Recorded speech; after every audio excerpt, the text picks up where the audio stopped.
Vamos con toda. Entonces, ¿por qué molestarse en desarrollar su inteligencia financiera? Nuevamente, solo usted puede responder esa pregunta. Yo sé por qué continúo aprendiendo y desarrollándola. Lo hago porque sé que se avecinan cambios, sí. Prefiero dar la bienvenida a los cambios que aferrarme al pasado. Sé que habrá periodos de boom y crisis en los mercados. Deseo desarrollar continuamente mi inteligencia financiera porque en otros, por su parte, tomarán los limones que les dé la vida. A todos nos dan limones ocasionalmente y los convertirán en millones. Esa es la inteligencia financiera.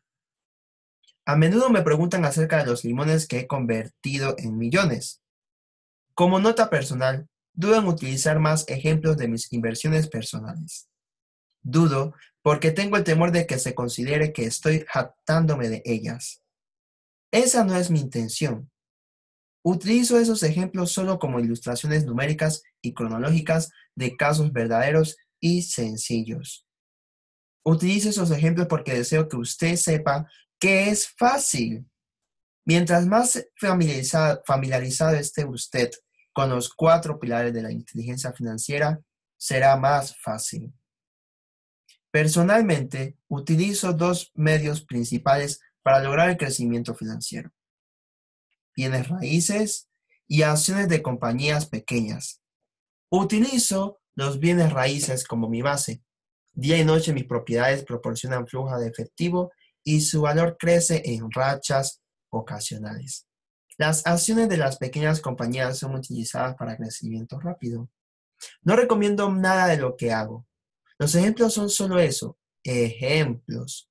Si la oportunidad es demasiado compleja y no comprendo la inversión, no la realizo.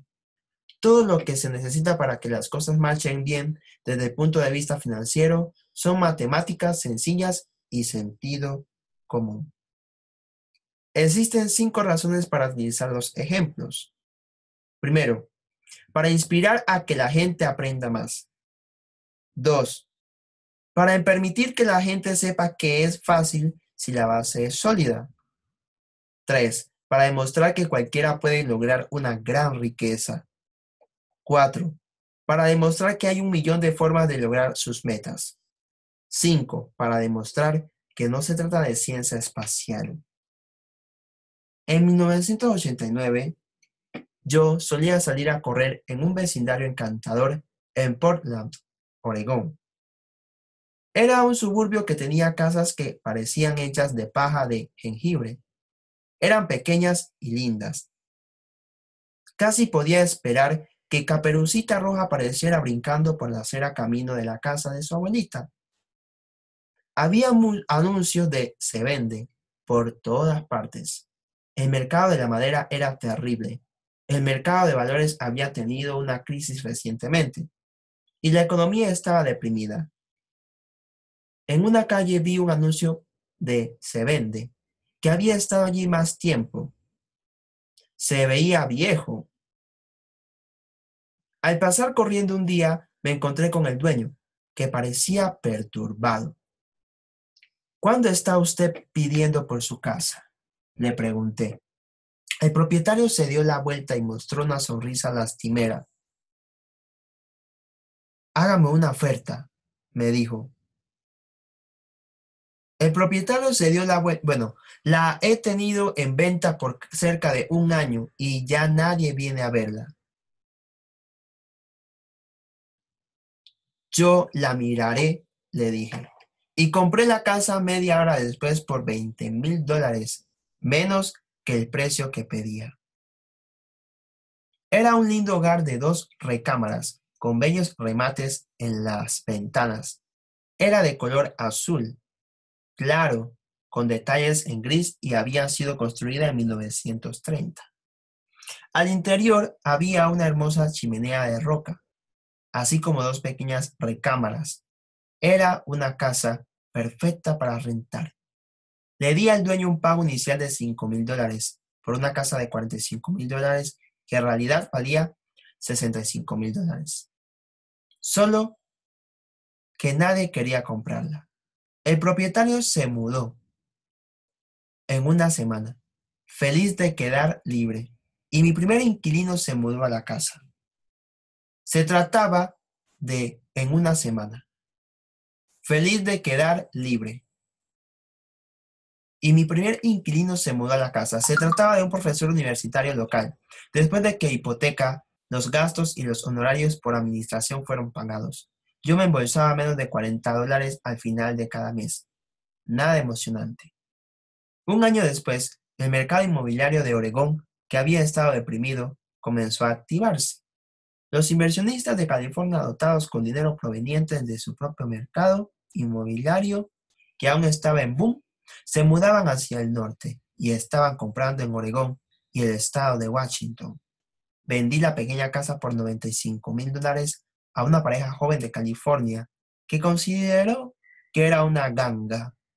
Mis ganancias de capital de aproximadamente $40,000 fueron ubicadas en un intercambio con impuestos diferidos conocido como 1031, y yo comencé a buscar un lugar donde colocar mi dinero. En cerca de un mes encontré un edificio de 12 apartamentos justo junto a la planta de Intel en Beaverton, Oregón. Los propietarios vivían en Alemania y no tenían idea del valor del lugar, y nuevamente solo deseaban deshacerse de él. Les ofrecí $275,000 por un edificio que valía $450,000. Ellos aceptaron $300,000. Lo compré y lo conservé durante 2 años, utilizando el mismo proceso de intercambio, 1031. Vendí el edificio por $495,000 y compré un edificio de 30 apartamentos en Phoenix, Arizona. Para entonces nos habíamos mudado a Phoenix. Para escapar de la lluvia necesitaba vender de cualquier forma. Como el anterior mercado de Oregón, el mercado inmobiliario en Phoenix estaba deprimido. El precio del edificio de 30 apartamentos en Phoenix fue de $875,000, con un pago inicial de $225,000. El flujo de efectivo de las 30 unidades era ligeramente superior a $5,000 mensuales. El mercado de Arizona comenzó a subir y en 1996 un inversionista de Colorado nos ofreció $1.2 millones por la propiedad. Mi esposa y yo consideramos la idea de vender, pero decidimos esperar para ver si las leyes relacionadas con ganancias de capital eran reformadas por el Congreso. Si las modificaban, sospechábamos que la propiedad subiría del 15 al 20%. Además, los $5,000 mensuales proporcionaban un buen flujo de efectivo. Lo importante de este ejemplo es cómo una pequeña cantidad puede convertirse en una gran cantidad. Nuevamente, depende de comprender declaraciones financieras, estrategias de inversión y comprender el mercado y las leyes. Si las personas no están capacitadas en estos temas, entonces obviamente deben seguir el dogma estándar, que es jugar a lo seguro, diversificar y solo realizar en inversiones seguras. El problema con las inversiones seguras es que a menudo han sido limpiadas, es decir, las han hecho tan seguras que la ganancia es menor. La mayoría de las casas de corretaje no realizan transacciones especulativas para protegerse a sí misma y a sus clientes, y esa es una política sabia.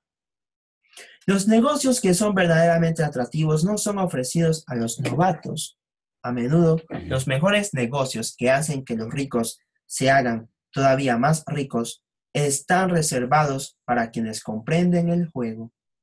Desde el punto de vista técnico, es ilegal ofrecer esa clase de tratos especulativos a quienes no se consideran sofisticados, pero desde luego llega a ocurrir. Mientras más sofisticado me consideran, más oportunidades se me presentan. Otro motivo para desarrollar su inteligencia financiera a lo largo de su vida es simplemente que le presentan más oportunidades. Y mientras mayor sea su inteligencia financiera, más fácil le será saber si el negocio es bueno. Es su inteligencia la que le permitirá distinguir un mal negocio o hacer que un mal negocio sea bueno.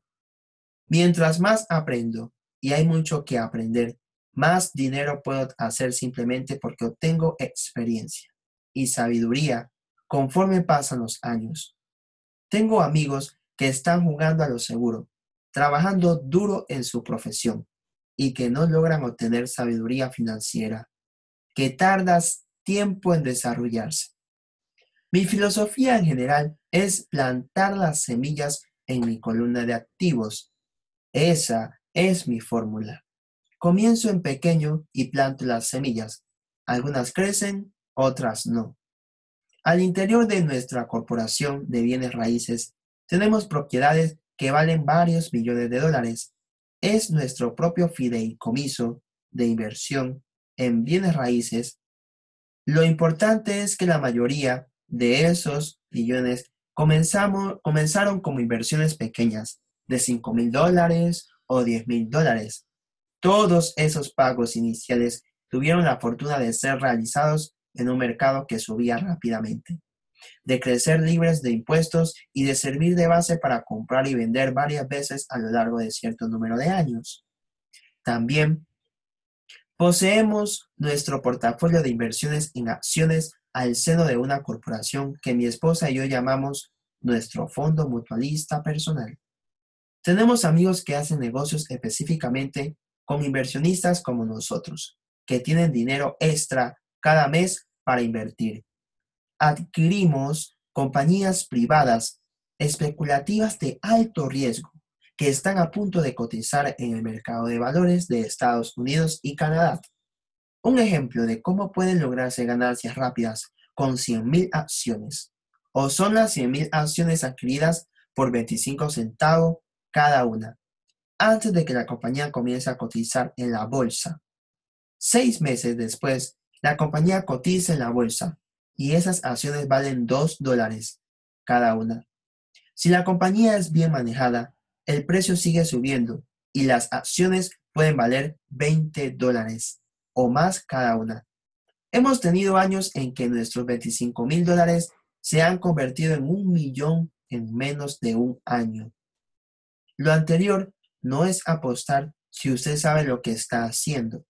Es apostar si solo está colocando el dinero en el negocio y luego reza.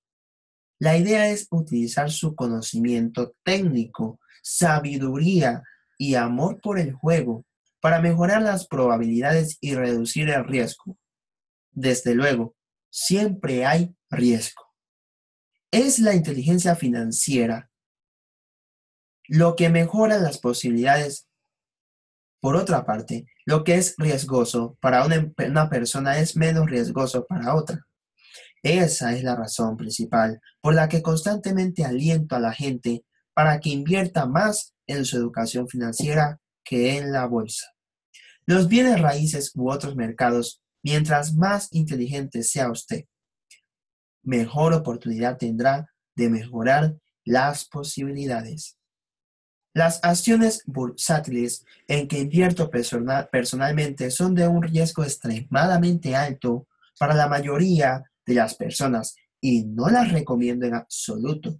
He estado jugando este juego desde 1979 y he pagado más de lo que me correspondía en pérdidas.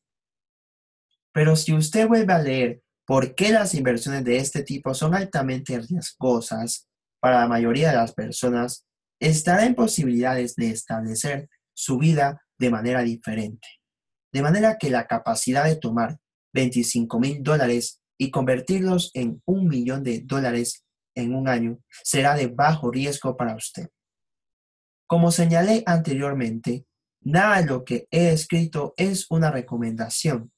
Solo lo utilizo como ejemplo de lo que es simplemente imposible. Lo que hago es insignificante en el esquema de las cosas Y, sin embargo, para un individuo promedio, un ingreso personal de más de $100,000 al año es aceptable y no es difícil de lograr. Dependiendo del mercado y de qué tan astuto sea usted, puede hacerse entre 5 y 10 años. Si usted mantiene sus gastos en un nivel modesto, un ingreso adicional de $100,000 es agradable, sin importar si usted trabaja. Usted puede trabajar si lo desea y tomarse un descanso si lo prefiere, y utilizar el sistema de impuestos del gobierno en su favor, en vez de su contra. Mi base personal son los bienes raíces. Me encanta el sector inmobiliario porque es estable y se mueve lentamente. Mantengo esa base sólida. El flujo de efectivo es relativamente estable y si es manejado adecuadamente, tiene una buena oportunidad de incrementar su valor. La belleza de contar con una base sólida de bienes raíces es que me permite correr más riesgos con las acciones bursátiles más especulativas que adquiero. Obtengo grandes utilidades en el mercado de valores, pago mis impuestos sobre ganancias de capital con lo que gano y luego reinvierto lo que queda en el mercado de bienes raíces. Nuevamente, para fortalecer más mi base de activos. Una última palabra sobre bienes raíces. He viajado por todo el mundo y he enseñado a invertir. En cada ciudad escucho a la gente decir que no es posible comprar bienes raíces baratos. Eso no es lo que indica mi experiencia. Incluso en Nueva York o Tokio o en las afueras de la ciudad existen gangas que la mayoría de la gente no ve. En Singapur, donde actualmente los precios de los bienes raíces son altos, todavía existen gangas que pueden ser localizadas a distancias cortas. De manera que cuando escucho a alguien decir, usted no puede hacer esto aquí, les recuerdo que posiblemente la afirmación verdadera sea, no sé cómo hacer eso aquí aún. Las grandes oportunidades no se ven con los ojos, se ven con la mente. La mayoría de la gente nunca se enriquece simplemente porque no ha sido capacitada desde el punto de vista financiero para reconocer las oportunidades que tienen frente a ellos. A menudo me preguntan, ¿cómo empiezo? En el último capítulo ofrezco 10 pasos que he seguido en mi camino hacia la libertad financiera, pero siempre recuerde divertirse. Esto es solo un juego. En ocasiones usted gana y en ocasiones usted aprende. Pero diviértase. La mayoría de la gente nunca gana porque tiene más miedo de perder. Esa es la razón por la que considero que la escuela es tan tonta. En la escuela aprendemos que los errores son malos y nos castigan cuando los cometemos. Sin embargo, si considera usted la manera en que los humanos hemos sido diseñados para aprender, se dará cuenta de que aprendemos al cometer errores. Al aprender a caminar, nos caemos. Si nunca nos cayéramos, no aprenderíamos a caminar. Lo mismo ocurre cuando aprendemos a andar en bicicleta. Yo todavía conservo cicatrices en mis rodillas, pero puedo andar en bicicleta sin pensarlo. Esto también es aceptable en lo que se refiere a volverse rico. Los ganadores no tienen miedo de perder, pero los perdedores sí. El fracaso es parte del proceso del éxito. La gente que evita el fracaso también evita el éxito. Yo veo al dinero de la misma forma que veo mi juego de tenis. Juego mucho, cometo errores, corrijo, cometo más errores, corrijo y mejoro mi juego. Si pierdo el juego, extiendo la mano sobre la red, estrecho la mano de mi oponente y le digo, nos vemos el próximo sábado. Existen dos clases de inversionistas. Primero, la primera clase y la más común son las personas que adquieren una inversión empacada. Ellos llaman a un revendedor como una compañía de bienes raíces o un corredor de bolsa o un planificador financiero y compran algo. Puede ser un fondo mutualista, un fideicomiso de inversión en bienes raíces, acciones u obligaciones de una compañía. Es una manera limpia y sencilla de invertir. Un ejemplo sería el comprador que va a una tienda de computadoras y compra una computadora que ve en la repisa. El segundo lo conforman los inversionistas que crean inversiones. Este tipo de inversionista generalmente crea el negocio de manera muy parecida a la gente que compra los componentes de una computadora y la arma. Es como hacer algo a la medida. Yo no sé nada sobre armar los componentes de una computadora. Sin embargo, sé cómo armar las piezas de una oportunidad. O conozco gente que sabe hacerlo. Es este segundo tipo de inversionista el, el que más probablemente se acerca al inversionista profesional. En ocasiones toma años reunir las piezas y en ocasiones nunca logran reunirse. Mi padre rico me alentó a convertirme en este segundo tipo de inversionista. Es importante aprender cómo colocar las piezas porque es allí donde se encuentran las enormes ganancias y en ocasiones también las enormes pérdidas si la corriente va en contra. Si desea convertirse en el segundo tipo de inversionista, necesita desarrollar tres habilidades principales. Esas habilidades son adicionales a las que se requieren para ser inteligente desde el punto de vista financiero. Primero, cómo encontrar una oportunidad que todos los demás han pasado por alto.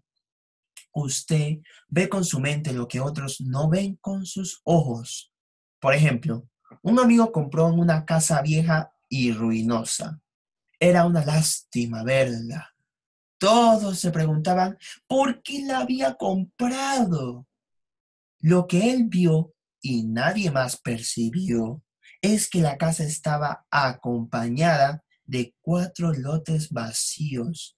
Se dio cuenta de eso al ir al registro de la propiedad. Después de comprar la casa, la demolió y vendió los 5 lotes a un constructor por un precio equivalente a 3 veces lo que pagó por todo el paquete. Hizo $75,000 por el trabajo de 2 meses.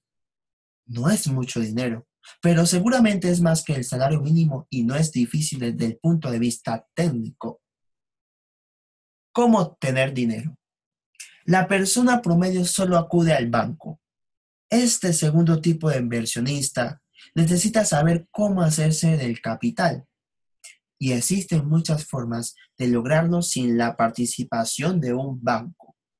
Para comenzar, yo aprendí cómo comprar casas sin la ayuda del banco. No era tanto las casas, sino la habilidad aprendida de obtener capital, lo que no tuvo precio. A menudo escucho a la gente decir, el banco no me presta dinero o no tengo el dinero para comprarlo.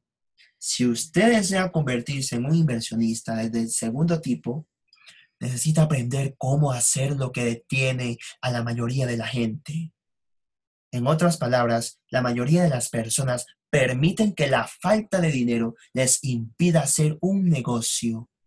Si usted puede evitar ese obstáculo, se habrá adelantado mucho en comparación con quienes no aprenden esas habilidades. Han existido ocasiones en que he comprado una casa, una acción o un edificio de apartamentos sin tener un centavo en el banco. Una vez compré un edificio de apartamentos por $1.2 millones. Hice lo que se llama amarrar, un contrato por escrito entre comprador y vendedor. Luego reuní el depósito de $100,000 que me dio 90 días para conseguir el resto del dinero. ¿Por qué lo hice? Pues simplemente porque yo sabía que el edificio valía $2 millones. Nunca reuní el dinero. En vez de ello, la persona que me prestó los $100,000 me dio $50,000 por encontrar el negocio y tomó mi posición. Y yo dejé el trato. En total trabajé 3 días. Nuevamente, se trata más de lo que usted sabe que lo que usted compra. Invertir no es comprar, es saber cómo organizar a personas inteligentes. Las personas inteligentes son aquellas que trabajan con o contratan a una persona que es más inteligente que ellas. Cuando usted necesita consejo, asegúrese de escoger sabiamente a su consejero. Hay mucho que aprender, pero las recompensas pueden ser astronómicas. Si usted no desea aprender esas habilidades, entonces es altamente recomendable que se convierta en un inversionista del primer tipo. Lo que usted sabe constituye su mayor riqueza. Lo que usted no conoce constituye su riesgo más grande. Siempre existe riesgo, por lo que usted debe aprender a manejar el riesgo en vez de evitarlo.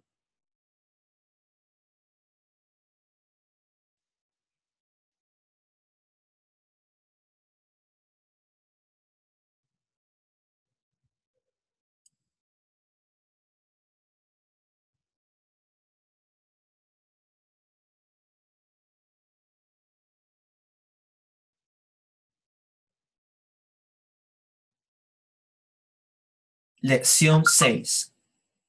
Trabaje para aprender, no para ganar dinero. En 1995, concedí una entrevista para un periódico en Singapur. La joven reportera fue puntual y la entrevista comenzó inmediatamente. Nos sentamos en el vestíbulo de un hotel de lujo, bebiendo café y conversando sobre el propósito de mi visita a Singapur. Compartiría el estrado con Sigla. Él hablaría de motivación y yo hablaría sobre los secretos de los ricos. Algún día seré una autora de libros líderes en ventas, como usted, me dijo. Yo había visto algunos de los artículos que ella había escrito para el periódico y estaba impresionado. Tenía un estilo duro y claro para escribir. Sus artículos retenían el interés del lector. Usted tiene un gran estilo, le respondí. ¿Qué le impide lograr su sueño? Mi trabajo no parece avanzar hacia ninguna parte, me dijo tranquilamente. Todos piensan que mis novelas son excelentes, pero no pasa nada. Por eso conservo mi trabajo con el periódico. Al menos pago mis cuentas. ¿Tiene usted alguna sugerencia? Sí, le dije, vivazmente. Un amigo mío aquí en Singapur dirige una escuela que enseña a la gente a vender. Dirige cursos de capacitación para las ventas para muchas de las corporaciones más importantes aquí, en Singapur. Creo que si usted asistiera a uno de sus cursos, le permitiría mejorar su carrera. Ella se puso rígida. ¿Está usted decidiéndome a mí que debo ir a la escuela para aprender a vender? Yo asentí. Usted no lo dice en serio, ¿verdad? Nuevamente asentí.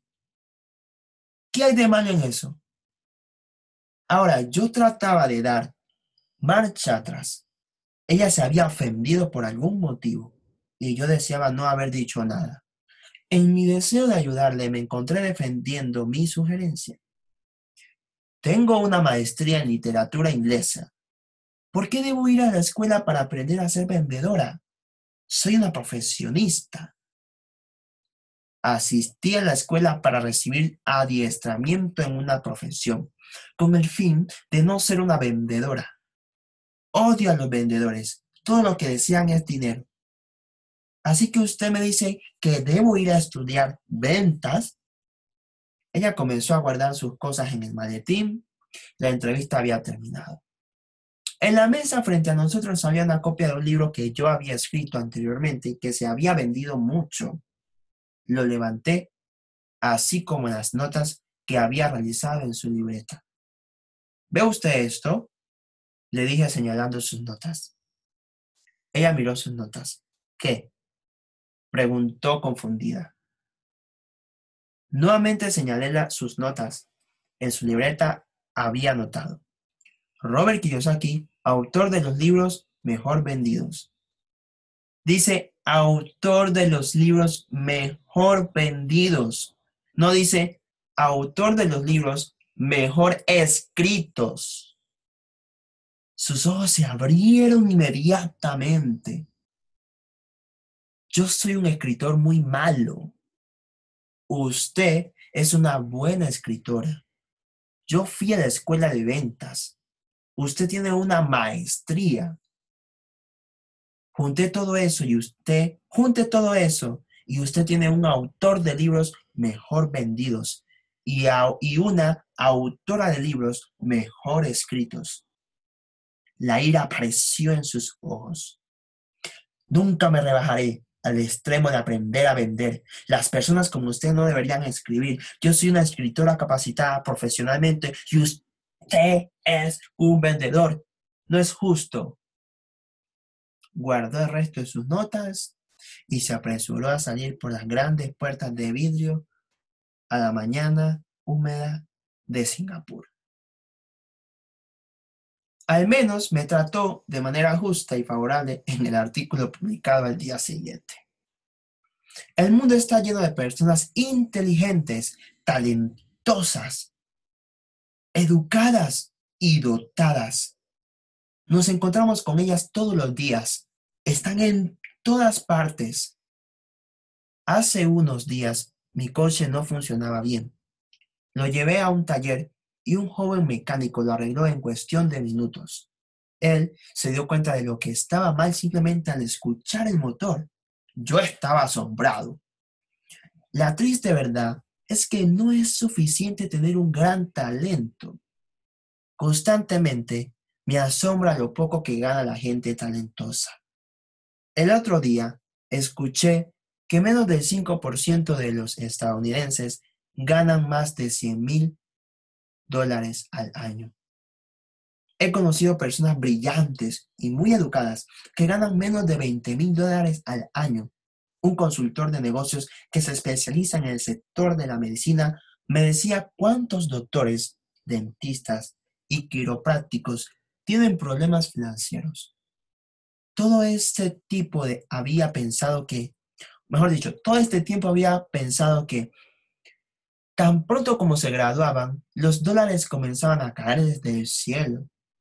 Pensando que tan pronto como se graduaban, bueno, fue ese mismo consultor de negocios quien me proporcionó la frase: les falta solo una habilidad para alcanzar una gran riqueza. Lo que esa frase significa es que la mayoría de las personas solo necesitan aprender y dominar una habilidad más y su ingreso se dispararía de manera exponencial.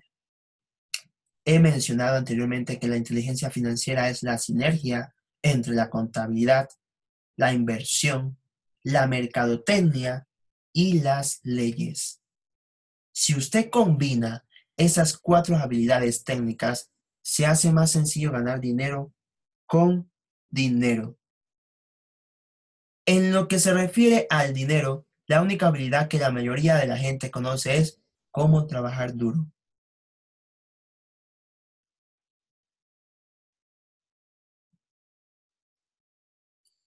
El ejemplo clásico de una sinergia de habilidades es esa joven escritora del periódico. La única, sí, si ella aprendiera de manera diligente las habilidades de ventas y mercadotecnia, su ingreso se dispararía espectacularmente. Si yo fuera ella, tomaría algunos cursos sobre publicidad, así como de ventas. A continuación, en vez de trabajar para un periódico, buscaría trabajo en una agencia de publicidad. Incluso si tuviera un salario menor, aprendería cómo comunicarme en frases breves que son utilizadas en los anuncios exitosos. Aprendería cómo lograr millones de publicidad gratuita. Luego, por la noche o durante los fines de semana, podría escribir mi gran novela. Cuando la hubiera terminado, estaría en posibilidades de vender el libro. De esa manera, podría convertirme en una autora de libros mejor vendidos. Cuando publiqué mi primer libro, If You Want to Be Rich and Happy, Don't Go to School, si usted desea ser rico y feliz, no vaya a la escuela, el editor sugirió que cambiara el título a La economía de la educación. Le dije al editor que con un título como ese, yo vendería 2 libros. Uno para mi familia y otro para mi mejor amigo. El problema es que esperarían sus copias gratis. El modesto título, si usted desea ser rico y feliz, no vaya a la escuela, fue escogido porque sabíamos que obtendría muchísima publicidad. Yo estoy a favor de la educación y creo en la reforma educativa de otra manera. ¿Por qué continuaría ejerciendo presión para cambiar nuestro anticuado sistema educativo? De manera que escogí un título que me llevaría a más programas de radio y televisión, simplemente porque deseaba ser controvertido. La mayoría de la gente pensó que yo era un farsante, pero el libro se vendió mucho. Cuando me gradué en la Academia de Marina Mercante de Estados Unidos, en 1969, mi padre educado estaba feliz. La compañía Standard Oil de California me contrató para su flota de barcos petroleros. Yo era el tercero de mi clase y el salario era bajo en comparación con el resto de mis compañeros de clase. Pero estaba bien para hacer mi primer trabajo verdadero después de la universidad. Mi salario inicial fue de cerca de $42,000 al año, incluyendo tiempo extra. Solo tenía que trabajar durante 7 meses. Tenía 5 meses de vacaciones.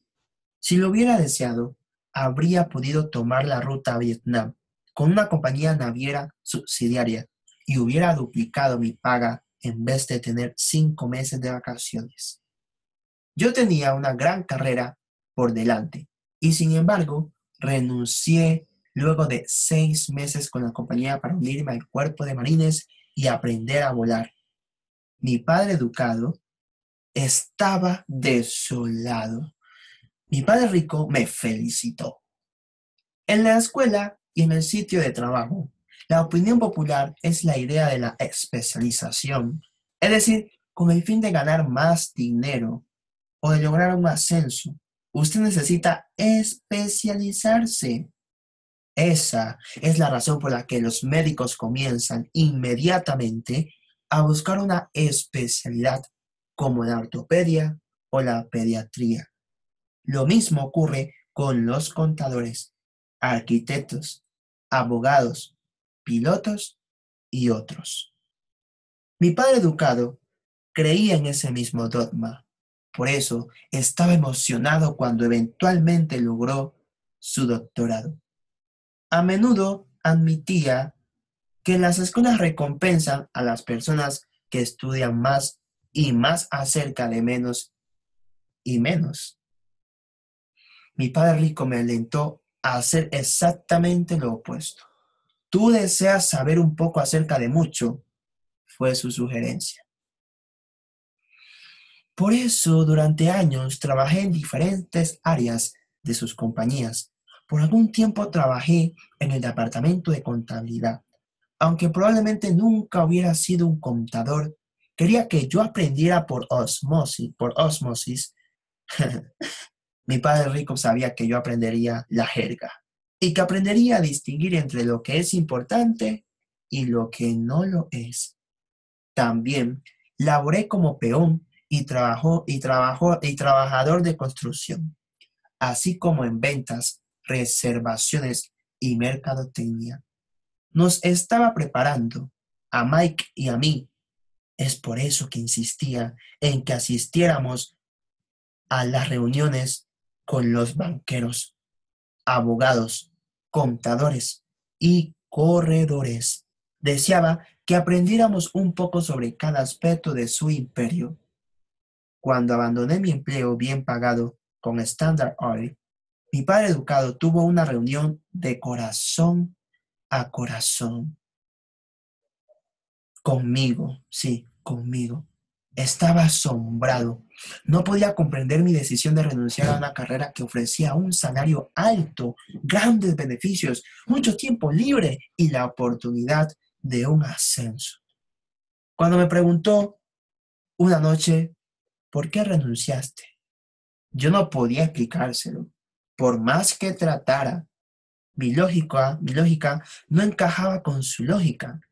El gran problema era que mi lógica era la lógica de mi padre rico. La seguridad en el empleo era lo más importante para mi padre educado. El aprendizaje era lo más importante para mi padre rico. Mi padre educado pensó que yo había ido a la escuela para aprender a ser oficial de navío. Mi padre rico sabía que yo había ido a la escuela para estudiar comercio internacional.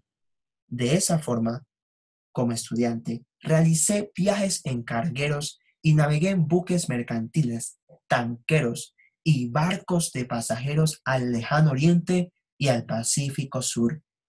Mi padre rico hizo hincapié en que realizara viajes al Pacífico en vez de ir a Europa porque sabía que las naciones emergentes estaban en Asia, no en Europa. Mientras la mayoría de mis compañeros de clase, incluyendo a Mike, tenían fiestas en sus fraternidades universitarias, yo estaba estudiando el comercio, la gente, los estilos de negocios y las culturas de Japón, Taiwán, Tailandia, Singapur, Hong Kong, Vietnam, Corea, Haití, Samoa y Filipinas. También asistía a fiestas, pero no en la fraternidad universitaria. Crecí rápidamente.